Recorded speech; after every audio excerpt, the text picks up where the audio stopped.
Police continue to investigate the disappearance of 2 California teens after charred remains of a human foot were found in the backyard of one of the teens' homes. Jose Campos and Adrian Rios, both 17, were reported missing to police November 16 and haven't been seen since. Authorities executed a search warrant on Campos' home and discovered fragments of a burned right foot, as well as a machete, burned and bloody clothing, and evidence something was dragged towards a fire pit in the backyard. Neighbors say the night before the boys were reported missing, a horrid smell was coming from the Campos home, where there was reportedly a bonfire lit that night. DNA results could be released at any moment, as we wait to find out if the remains found are those of the missing teens. There's some logs back there that are charred, and obviously some human remains that are charred. There's some earth that's charred, but I can't even speculate as to when the fire occurred. We can't really say right now how many, whether it's 1 or 2 or 3 people. That would be pure speculation at this point. Straight out to Ron Kilgore with KNX 1070 News Radio. Ron Kilgore, I'm not sure I understand what happened. I know that these 2 teens were watching a Chargers football game in one of their homes, and then they were never seen again. One of the moms frantically called police. No sign of the teens. What more can you tell me? Well, it's anybody's guess what happened over 3 days. The 15th, they were together at a football game at the home of Jose Campos, along with Adrian Rios. Next day, the mother went looking, filed a police report saying that her son was missing. The mother of Adrian Rios, the day after that, on the 17th, went to the Campos home, said she found a shoe that belonged to him that had a dry, reddish liquid on it, and called police. Police went from there, got a search warrant. That's where they found all sorts of different paraphernalia, including what they believe was a human foot, bloody shoe, machete, a bullet shell, a shovel, butcher knives, and they've taken it from there, trying to find anyone who might have known what had happened over those 3 days.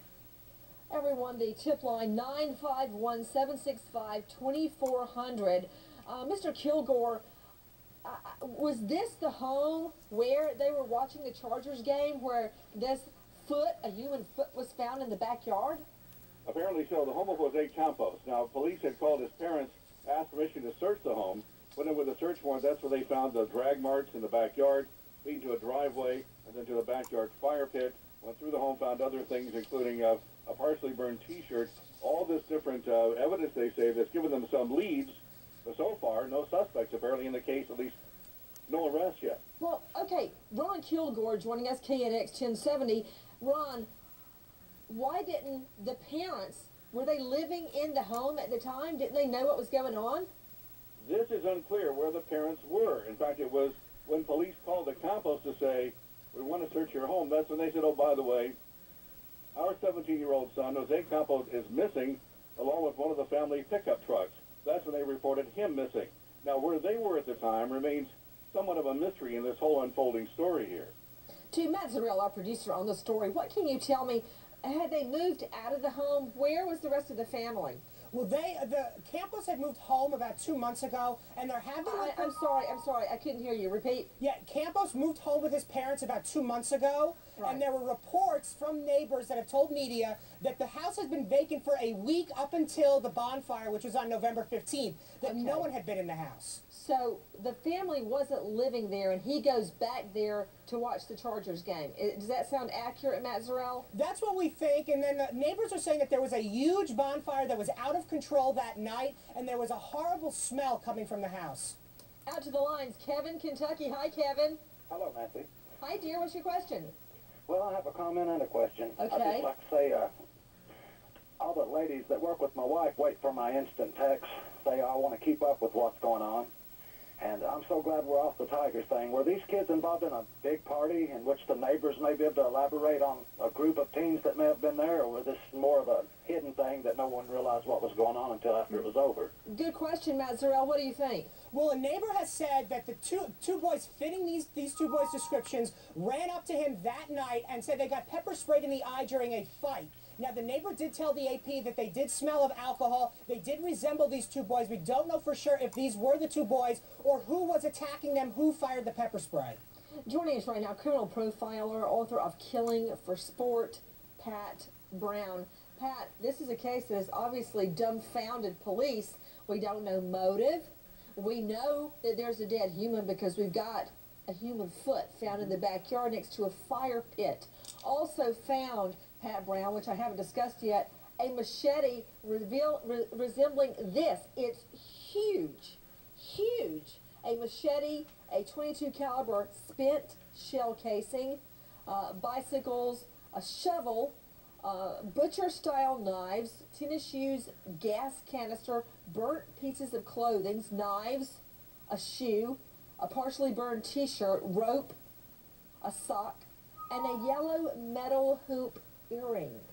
Okay, go ahead, weigh in. Okay, well, this is one of these scenes where crime reconstruction is everything. They've got tremendous amount of evidence, so that's going to tell them a whole lot of exactly what went on in that scene, what happened where, what happened first, what happened second.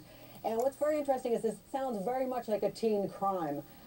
Because we're seeing a lot of weapons. We see sometimes teens get involved in this kind of thing. They love all these, you know, the knives and machetes and all this kind of stuff. And it all seems to be like a pad that the teens were hanging in.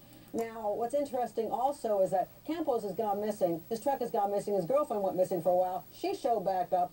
So the question is, was Campos responsible for this crime, and that's one reason the body was burned, because it was somebody he knew and didn't want to be linked to? Or did we have somebody else yet on the scene, and Campos is also a victim?